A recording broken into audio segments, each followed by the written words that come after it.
할렐루야. 우리 옆 사람하고 인사할까요? 안녕하세요. 반갑습니다. 안녕하세요. 반갑습니다. 오늘 말씀이 추수감사절이기에 옆 사람에게 인사하겠습니다. 범사에 합시다. 범사에 감사합시다. 이렇게 늘 감사하며 살아가는 사람들에게 사랑하고 축복합니다. 사랑하고 축복합니다. 아멘. 우리 금산장로교회 성도 여러분, 여러분들을 예수님의 이름으로 사랑하고 축복합니다. 오늘은 한국교회가 지키는 11월 셋째 주 추수감사주일입니다. 추수감사절 아침에 깊이 생각해 볼 문제가 있어서 저는 오늘 본문을 택했습니다. 한국 사회에서 기독교에 대한 불평하는 소리가 제법 많이 들리곤 합니다. 왜 교회가 그렇습니까? 라고 볼멘 소리를 하고 있습니다. 그것은 한국교회에 대한 기대치가 높기 때문에 한국교회에 대해서 사람들은 불평을 하고 있는 것입니다. 비록 세상은 험하고 악하지만 그래도 예수 믿는 당신들은 우리들과는 좀 다르게 살았으면 좋겠습니다. 좀 다르게 살아달라고 세상 사람들은 우리에게 요청을 하고 있는 것입니다. 그들이 요구하고 있는 것은 한마디로 말하면 이것입니다.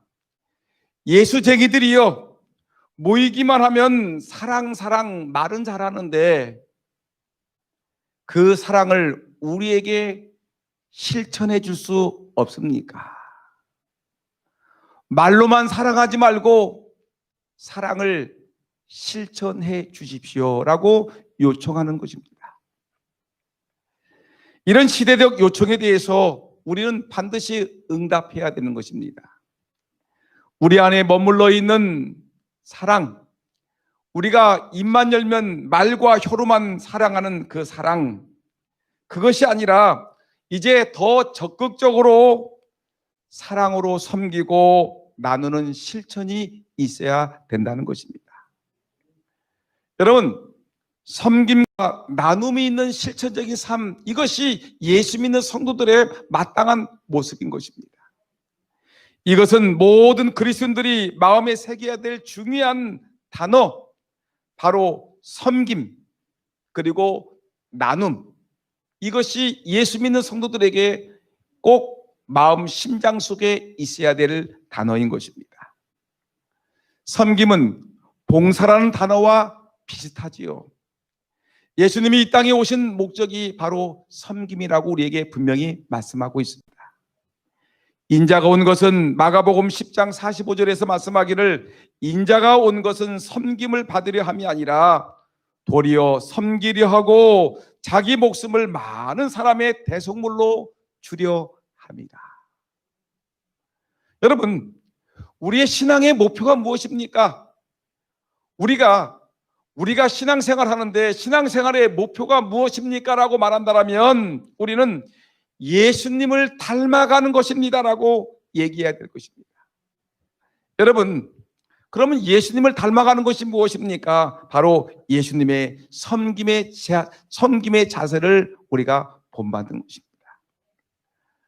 여러분들 잘 알고 있는 누가복음 22장의 말씀을 보게 되면 예수님이 이제 잠시 후면, 얼마 후면은 예수님이 십자가를 지시기 위해서 골고다 언덕을 올라가실 것입니다. 그런데 12명의 철없는 제자들은 예수님 앞에서 다투고 있습니다. 왜 다투냐면 누가 더 크냐? 누가 더 큰 제자냐? 누가 예수님의 나라가 오게 되면 누가 영의정에 앉고 누가 자의정에 앉고 누가 더 높은 사람이 되느냐고 서로 다투고 있는 것입니다. 제자들의 한심한 모습을 보고 있던 예수님께서 제자들 앞에서 갑자기 허리에다가 수건을 두르십니다. 그리고 물을 떠오십니다. 그리고 예수님이 제자들 앞에 무릎을 꿇습니다. 그리고 종돌이하는 이 제자들의 발을 씻고 있는 예수님의 모습을 우리에게 볼 수가 있습니다. 제자들의 발을 씻겨주시는 예수님, 그러면서 요한복음 13장 14절에서 15절 말씀 보니까 예수님이 제자들에게 이렇게 말씀하십니다. 내가 주와 또는 선생이 되고 너희 발을 씻었으니 너희도 서로 발을 씻어주는 것이 옳으니라. 내가 너희에게 행한 것 같이 너희도 행하게 하려 하여 본을 보였노라. 예수님이 말씀하고 있는 것입니다. 여러분 기억하셔야 됩니다. 내가 장로가 되어서 높아진 것이 아닙니다. 내가 우리 교회에서 20년, 30년, 40년을 다녔다고 우리 교회에서 높아진 것이 아니라, 여러분 우리 주님은 우리에게 말씀하시기를 내 신앙의 연수가 중요한 것이 아니고 내가 어떤 직분을 맡은 것이 중요한 것이 아니라 내가 얼마만큼 내 이웃을, 가난한 사람을, 어려운 사람을 내가 섬겼느냐를 주님은 보고 계시다는 것을 우리에게 말씀하고 계신 것입니다. 여러분들은 얼마나 섬기고 있습니까? 얼마나 베풀고 있습니까? 얼마나 낮아진 자의 모습으로 살아가고 있습니까? 우리 주님은 말씀하기를 내가 너희에게 행한 것 같이 너희도 본을 받아 섬기는 삶을 살아라라고 우리에게 분명히 말씀하고 계신 것입니다. 이 말씀을 알고 몸소 주의 몸과 같이 행하는 자에게 복이 있을 줄 분명히 믿습니다. 결국 우리들이 그리스도인으로 산다는 것은 예수님을 본받는 것이고, 예수님을 본받는다라는 것은 주님이 보여주신 섬김의 도를 따르는 사람이라는 것을 기억하시고, 여러분 겸손히 낮아지의 모습으로 섬김에 열심을 다한 우리 모두가 되기를 예수님의 이름으로 축원합니다. 그러면 우리가 섬김의 도를 실천하는 구체적인 행위는 무엇인가를 한번 생각해 보겠습니다. 여러분, 섬김은 바로 나눔으로 표현할 수 있습니다. 섬김은 언제나 자신의 가장 소중한 것을 나눔으로 이루어지는 것입니다. 여러분, 예수님이 섬김의 왕이라고 얘기를 하고 있지요. 근데 예수님의 모습을 보니까 예수님은 가장 소중한 자기의 생명, 천하보다 귀중한 자기의 생명, 하나님과 동등된 자의 모습을 갖고 계신 그 하나님이신 예수님께서 자기가 아끼고 사랑하는 자기의 백성들을 위해서 예수님이 십자가에서 못 박혀 죽으심으로까지 우리를 섬기고 사랑하셨는데, 이 예수님의 섬김은 바로 무엇이냐면 바로 자기의 생명을 나누는 것이라는 것입니다. 생명의 나눔, 그것이 바로 최고의 섬김인 것입니다.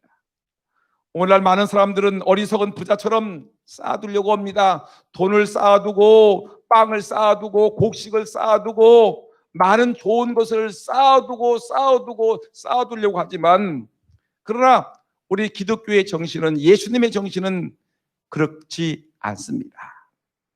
성경은 구약 성경부터 신약 성경, 여러분 창세기부터 요한계시록까지 모든 성경에서 말하기를, 성경은 강조하기를 주라, 그리고 나누어 주라, 베풀어라, 섬기라, 봉사하라, 구제하라라고 우리에게 분명히 말씀하고 있는 것입니다.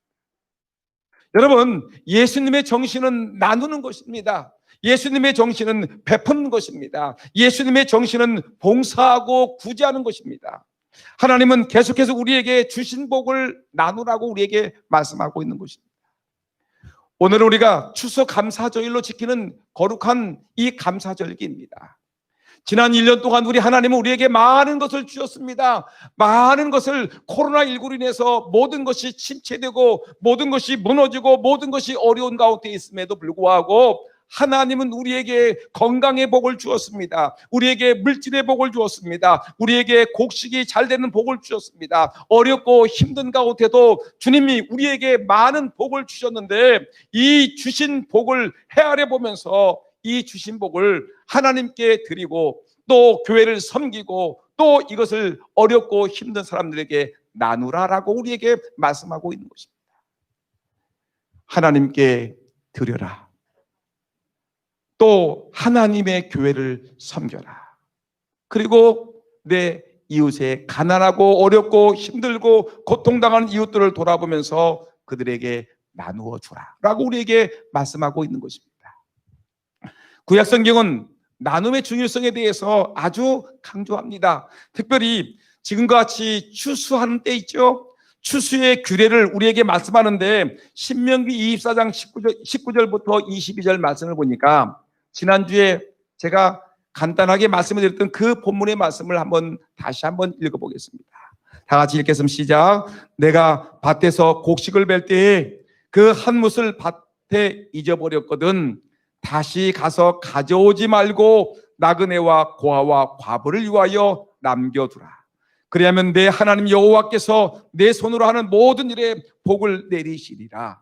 내가 내 감람나무를 떤 후에 그 가지를 다시 살피지 말고 그 남은 것은 객과 고아와 가부를 위하여 남겨두며 내가 내 포도원의 포도를 딴 후에 그 남은 것을 다시 따지 말고 객과 고아와 가부를 위하여 남겨두라. 너는 애굽 땅에서 종되었던 그를 기억하라. 이러므로 내가 내게 이 일을 행하라 명령하노라. 아멘.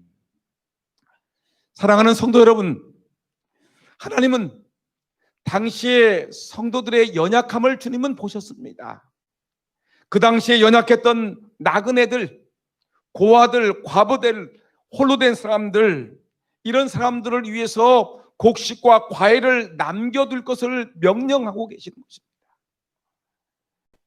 구석구석에 있는 것을 다 따지 말고, 다 거두어들이지 말고, 잊어버린 것을 다시 주스러 가지 말고, 가난한 사람들을 위해서, 소외된 사람들을 위해서, 어려움을 당한 이웃을 위해서 남겨두고 그들을 위해서 베풀고 나누라고 우리 주님이 분명히 말씀하시는데, 이 말씀은 권면사항이 아니라 오늘 말씀 보니까 내가 내게 이 일을 행하라 명령하노라. 주님께서 우리에게 분명히 명령하고 계신 것입니다.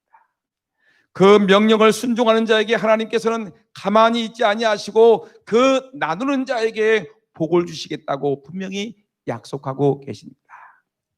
이번 추수감사절에도 우리 교회는 여러분들의 적극적인 드림과 섬김과 나눔으로 말미암아 어려운 가운데 목회하시는 목사님들 11분을 우리 교회가 돕게 되었습니다.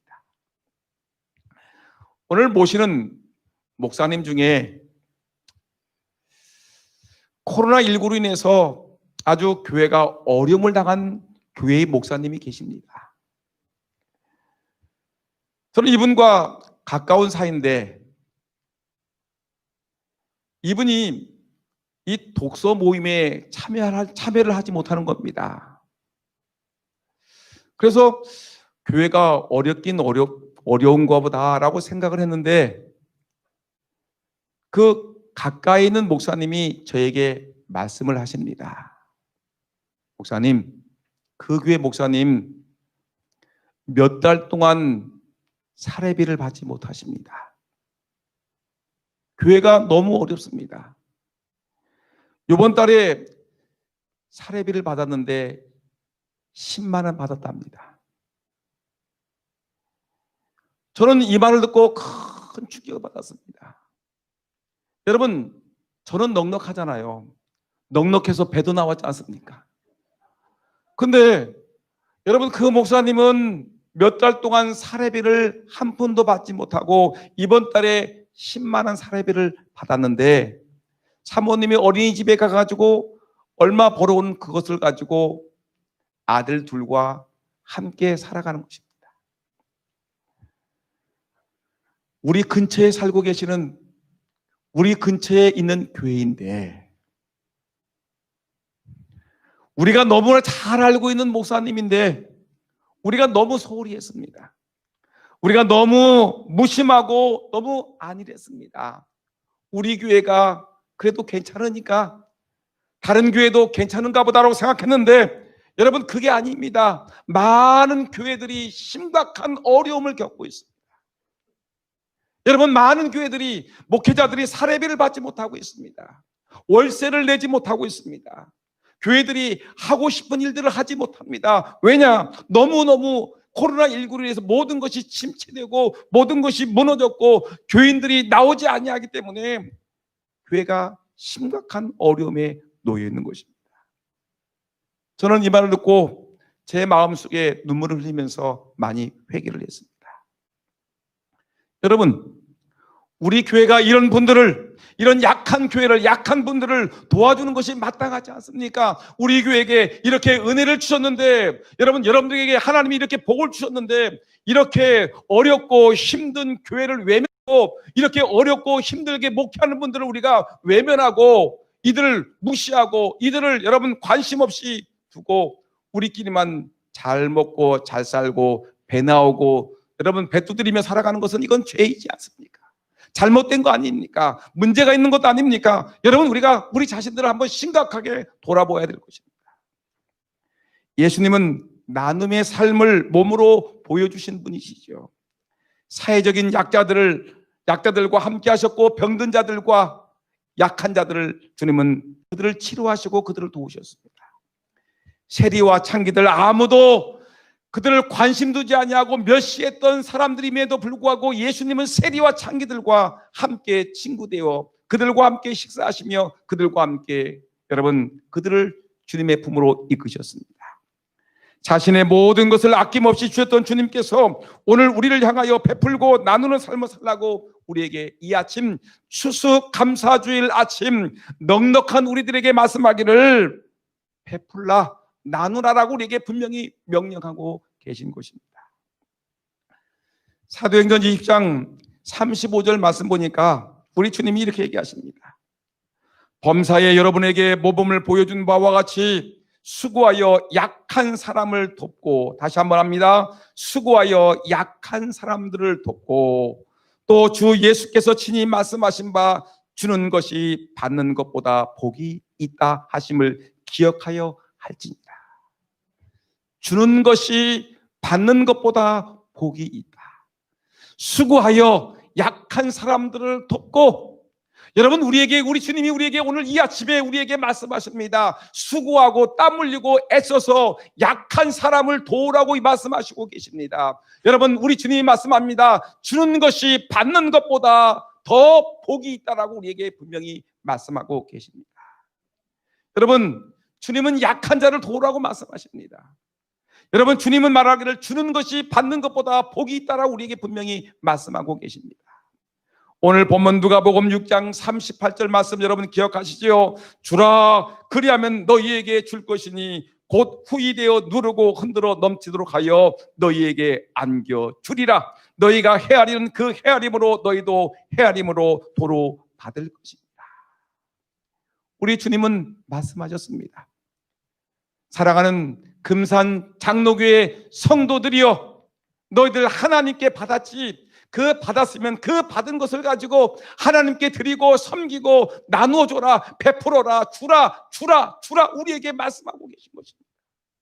여러분 이것은 목회자의 말이 아니라 어떤 성자의 말이 아니라 어떤 유명인의 말이 아니라 우리의 구세주가 되시고 우리의 생명이 되시는 우리의 주인 되시는 우리의 하나님께서 우리에게 말씀하기를 주는 것이 받는 것보다 복이 있도다.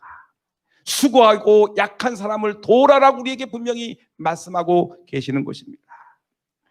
여러분 무엇이든지 가지고만 있으면 그것은 아무 쓸모가 없습니다. 돈만 쌓아놓으세요. 무슨 소용이 있습니까? 과일을 산더미같이 쌓아보세요. 무슨 소용이 있습니까? 여러분 곡식을 산더미같이 쌓아두세요.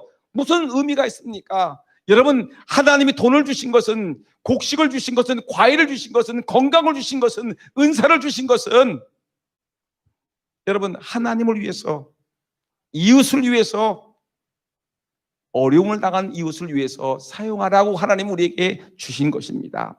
여러분 진정한 행복이란 나누어 줄 때 그 행복이 내게 임하는 것입니다. 우리 선조들은 나눔을 강조했고 그 나눔을 실천하는 삶을 애를 썼습니다. 여러분 지난주에 제가 여러분들 잠깐 말씀드렸던 것 같이 까치밥이라는 말을 들어봤지요. 집 마당에 감나무 한 그루를 심었습니다. 감이 아주 잘 익었습니다. 그래서 감을 추수할 때가 되면 감을 땁니다. 근데 이 감 따는 어르신들이 저 높이 있는 감 몇 개를 따지 않습니다. 손주가 물어봅니다. 저 감은 왜 따지 않습니까? 라고 물을 때 할아버지가 손주에게 말합니다. 얘야, 까치도 살아야지. 겨우내 까치가 먹고 살아야 되지 않겠니? 저것은 까치밥이란다. 여러분, 까치밥을 남겨두는 것이 우리 조상들의 나눔의 모습이었습니다. 또 저는 글을 읽어보았습니다. 예전에 어르신들은 콩을 심을 때 보통 세 알씩 심는다고 얘기합니다. 아니, 콩을 심을 때 콩을 한 알만 심어도 콩이 나는데 왜 세 알을 심습니까? 라고 물었더니 한 알은 하늘에 새가 먹고 한 알은 땅속에 벌레가 먹고 나머지 한 알은 심은 사람이 먹는답니다. 나누고자 하는 마음이 없이 사람이 혼자만 먹겠다고 하나를 심으면 아무것도 먹을 것이 없다라는 것이 우리 조상들의 지혜였습니다. 작은 미물까지 생각하고 더불어 살고자 했던 우리 선조들의 지혜와 사랑, 그리고 나눔의 실천을 우리가 읽어볼 수 있지 않겠습니까? 그래서 잠언 11장 24절 25절 말씀에 유명한 말씀이 있죠. 흩어 구제하여도 더욱 부하게 되는 일이 있나니 과도히 아껴도 가난하게 될 뿐이라. 구제를 좋아하는 자는 풍족하여질 것이요 남을 윤택하게 하는 자는 자기도 윤택하여지니라. 주님이 우리에게 말씀하고 있습니다. 안 먹고 안 쓴다고 부자가 되는 것은 아니지요. 과도하게 아껴도 가난하게 될 수 있다는 말이지요.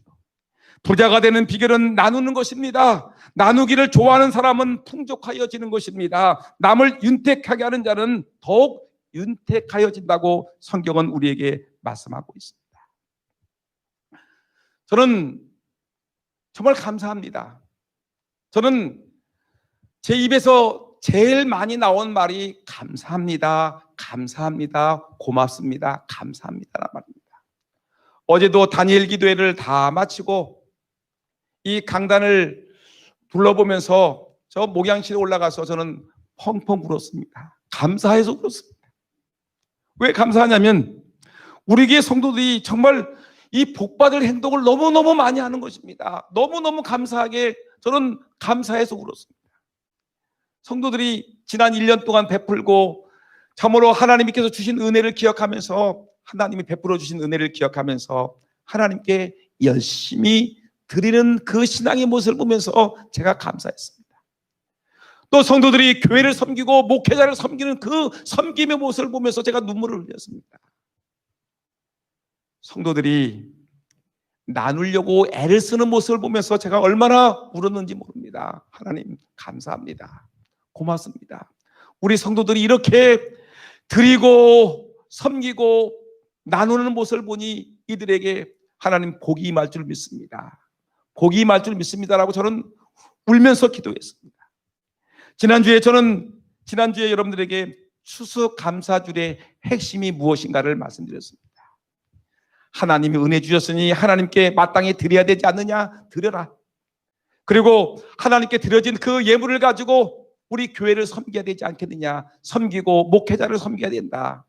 그리고 그것은 가난한 사람들을 나누는 일에 써야 된다 라고 말씀을 드렸더니, 근데 정말 많은 성도들이 하나님께 열심히 드리는 겁니다. 많은 성도들이 정말 목회자를 따뜻하게 섬기고 교회를 섬기고 있는 것입니다. 많은 분들이 어렵고 힘든 목회자를 섬긴다고 여러분 이렇게 나누려고 이렇게 드리는 것입니다. 정말 많이 나누시니 진심으로 감사하고 감사할 수밖에 없는 것입니다. 어떤 분 아들이 어머니 이 돈 가지고 명품 가방 사세요. 근데 이 어머니가 그 말씀을 듣고 그 돈을 받아가지고 내가 어떻게 명품 가방을 살 수 있겠냐?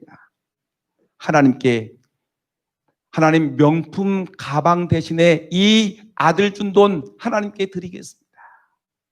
아들의 이름으로 하나님께 예물을 드렸습니다. 어떤 분은 과일값이 지금 폭등했지요. 올해 장마가 심해서 과일값이 폭등했는데 어떤 분은 사과를 갖다가 목사님들 교회를 섬기겠다고 해가지고 17박스 그 이상을 가져왔어요. 어떤 분은 감을 10몇 박스를 가져왔어요. 어떤 분들은 보니까 생일 선물로 받은 돈이 꽤 되는데 그 돈을 아낌없이 목사님들에게 무엇인가 섬기겠다고 이렇게 드리는 것을 보았습니다. 어떤 분은 깻잎으로, 어떤 분은 인삼 보세요. 인삼. 어떤 분은 영지를 10몇 박스, 17박스를. 어떤 분은 두유, 샴푸 세트.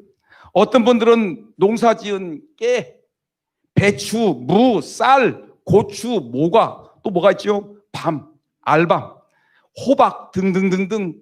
마스크, 모성님들 마스크 쓰셔야 됩니다. 마스크, 꽃꽂이. 여러분 보세요. 이렇게 드리고 섬기고 나눠주시는 모습이 여러분 대단히 귀하지 않습니까? 여러분 이 모습 보면 여러분 감동되지 않습니까? 감사가 절로 나오지 않겠습니까? 무엇인가 어떻게 하든지 간에 하나님께 드리고 싶고 하나님 앞에서 이 교회를 섬기고 싶고 목회자를 섬기고 싶고 어떻게 하든지 가난하고 고통당하는 내 이웃을 섬기려고 나누려고 몸부림치는 모습들을 바라보지 않습니까? 여러분 오늘 예배가 끝나고 나가실 때 여러분들에게 작은 상자 하나씩을 드릴 것입니다. 거기에는 어떤 분이 목사님들뿐만 아니라 우리 교인들 다 드리라고 떡을 8마리를 했어요. 떡을 8마리를 해가지고 다 나누어서 상자에 넣어서 드립니다. 그랬더니 어떤 분이 말씀하기를 내가 음료수를 갖다 두겠습니다. 떡을 먹을 때 음료수를 같이 먹으시면서 드십시오. 떡과 음료수가 들어있는 상자 하나씩을 여러분들에게 다 나누어 드리는 것입니다. 여러분 우리 교회 정말 감사하지 않습니까? 우리 교회에 정말 복 주시지 않겠습니까? 여러분 우리 성도들에게 하나님이 은혜 주시고 복 주실 분명히 믿습니다. 우리 교회가 날마다 은혜 가운데 부흥하고 성장할 줄 분명히 믿습니다. 여러분 하나님이 반드시 갚아주실 것입니다. 이분들 한 사람 한 사람 하나님이 찾아주셔서 하나님의 축복이 갑절로 복을 주실 줄 믿습니다. 아니 30배, 60배, 100배의 축복으로 갚아주실 줄 저는 분명히 믿습니다. 하나님이 반드시 갚아주시거든요. 하나님은 1.1핵도 틀린 말을 하지 아니하시고요. 그 말씀은 진실이고요. 말씀하신 것은 반드시 이루시는 분이시기 때문에 여러분 오늘 여러분들이 하나님께 드리고 하나님의 교회를 섬기고 이웃에게 나눈 것들은 반드시 하나님께서 축복해 주실 것입니다. 여러분 나누는 자가 복됩니다. 나누면 더 크게 복을 받습니다. 나누면 받는 것보다 훨씬 더 큰 기쁨이 우리에게 쏟아집니다. 이것이 나눔의 법칙입니다. 지난 금요일 날 다니엘 기도회에 참석하셨습니까? 다니엘 기도회를 보셨습니까? 다니엘 기도회에 그때 어떤 분이 나오셨냐면 이 색스폰 연주로 세계적인 유명한 박광식 문화선교사님이 오셨습니다. 근데 그분이 색스폰 연주를 해가지고 우리의 마음을 확 녹여버렸습니다. 아주 얼마나 이 색스폰 연주를 잘하는지 우리 모두가 감동을 받았습니다. 그런데 이분이 자기의 나눔에 대한 간증을 하는 겁니다. 아프리카에 또 동남아시아의 그 어려운 나라의 우물 하나를 파괴되게 되면 우물 하나의 물을 가지고 500명에서 3,000명이 그 물을 마시고 산다는 것입니다. 근데 제가 그 얘기를 들으면서 제 마음이 얼마나 기쁘고 얼마나 감사한지 몰랐습니다. 눈물이 날 정도로 감사했습니다. 왜냐하면 우리 교회가 2년 전에 수백만 원을 들여가지고 저 베트남에다가 베트남 가난한 지역에다가 우리 교회가 뭘 했죠? 우물을 2개를 팠습니다. 우물과 똑같은 대형 정수기를 팠습니다. 정수기를 설치했습니다. 하나는 초등학교에다가 하나는 유치원에다가 팠습니다. 근데 이 마을에다가 대형 정수기를 설치하게 되면 그것이 문제가 되기 때문에 학교에서 관리를 하는 겁니다. 그래서 학교에서 관리를 해가지고 학생들을 먹이고 그리고 동네 사람들에게 오픈하는 겁니다. 그래서 학생들과 함께 동네에 있는 주변 사람들이 또 와가지고 그 정수된 물을 마시는 것입니다. 유치원에 이 정수기를 설치했어요. 그 정수기 설치된 그걸 가지고 유치원 어린이들과 함께 지역에 있는 많은 사람들이 그 유치원에 와가지고 물을 마시는 것입니다. 여러분, 이거 정말 우리 교회가 복된 일 하는 거 아닙니까? 정말 우리 교회 복받을 교회임을 분명히 믿습니다. 여러분, 우리 교회가 베풀고 나누고 섬길 때마다 우리 교회는 날마다 은혜 가운데 부흥하고 성장할 줄 분명히 믿습니다. 여러분, 결국은 우리 교회가 지역 주민들 500명에서 3,000명 이상의 사람들을 살리고 있지 않습니까? 하나님이 기뻐하실 것입니다. 사실 나를 위해 욕심부리며 살 때는 행복하지 않습니다. 그러나 남을 위하여 베풀고 나누며 살 때는 진정한 행복이 우리에게 임하는 것입니다. 나누는 자가 복된 것입니다. 나눠야 합니다. 저는 말씀을 마치려고 합니다. 성경 요한일서 3장 17절 18절 말씀 한번 읽어볼까요? 다 같이 시작. 누가 이 세상의 재물을 가지고 형제의 궁핍함을 보고도 도와줄 마음을 닫으면 하나님의 사랑이 어찌 그 속에 거하겠느냐. 자녀들아, 우리가 말과 혀로만 사랑하지 말고 행함과 진실함으로 하자. 우리 기독교인들을 향한 세상의 외침이 바로 이것입니다. 예수쟁이들, 사랑 말로만 하지 말지. 사랑한다면 사랑의 실천을 보여줘라. 정말 이웃을 사랑한다면 이웃을 사랑하는 모습을 보여줘야 되지 않겠느냐. 여러분, 말과 혀로만 사랑하지 말고 내 주머니 털어서, 내 몸을 들여서, 여러분, 내가 소중히 여기는 것을 하나님께 드려서 내 하나님께 드리고 교회를 섬기고 이웃을 나누는 그런 나눔이 있는 삶을 살아가는, 그래서 하나님께 큰 복을 받는 저와 여러분 모두가 되기를 예수님의 이름으로 축원합니다. 기도하겠습니다.